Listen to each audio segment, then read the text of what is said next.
नमस्कार। 20/24/7 का हर दर्शकों को सादर प्रणाम। जोहर। दर्शक, पेन केस अध्ययन में पाया गया कि मस्तिष्क कंप्यूटर इंटरफेस से पता चलता है कि दवा मोटापा से ग्रस्त रोगी में संबंधित मस्तिष्क गतिविधि पर केवल अल्पकालिक या अपूर्ण प्रभाव उत्पन्न करती है, जिससे आगे अनुसंधान की आवश्यकता पर प्रकाश डालता है। दर्शक, मोटापे और खाने पर नियंत्रण की कमी से ग्रस्त एक रोगी जो टीजेपेप्टाइड यानी माओनाजदारो और जेपबाइन के रूप में बेचा जाता है, वो ले रहा था। उनका मस्तिष्क की गतिविधि पर एक दुर्लभ अध्ययन से पता चला कि ये दवा मस्तिष्क के इनाम केंद्र में संकेतन को कम कर सकती है, जो भोजन का शोर से जुड़ा हुआ होता है। हालांकि इस प्रभाव केवल अस्थायी था। इस संदर्भ में वैज्ञानिक इस बात का पता लगा रहा है कि क्या ये दवा, जो कि टाइप 2 मधुमेह के उपचार के लिए बनाई गई एक ग्लूकागन जैसी पेप्टाइड 1 यानी GLP-1 और ग्लूकोज आश्रित इंसुलिनोट्रोपिक पॉलीपेप्टाइड यानी GIP रिसेप्टर एगोनिस्ट है, उसको अधिक खाने का विकार जैसी व्यापक आवेग संबंधी स्थितियों को ठीक करने में सहायक हो सकती है।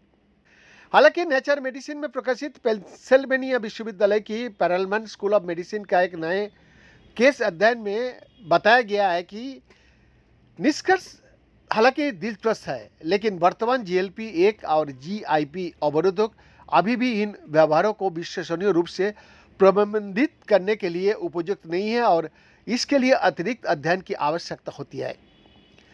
इस संदर्भ में वरिष्ठ लेखक, न्यूरोसर्जरी के प्रोफेसर और स्टेरियोटैक्टिक एवं फंक्शनल न्यूरोसर्जरी विभाग के प्रमुख डॉक्टर KCH हेल्पर ने कहा, ये अध्ययन इस बारे में महत्वपूर्ण जानकारी प्रदान करता है कि ये दवाएं मस्तिष्क के अंदर कैसे काम कर सकती है और नए संकेतों को खोज में हमारा मार्गदर्शन करेगा।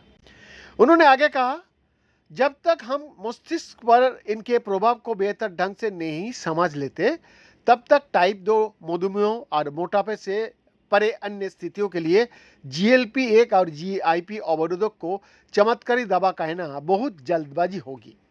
खाने पर नियंत्रण खोना एक व्यापक समस्या होता है जो मोटापे और अन्य खाने संबंधी विकारों से ग्रस्त लाखों लोगों को प्रभावित करता रहता है।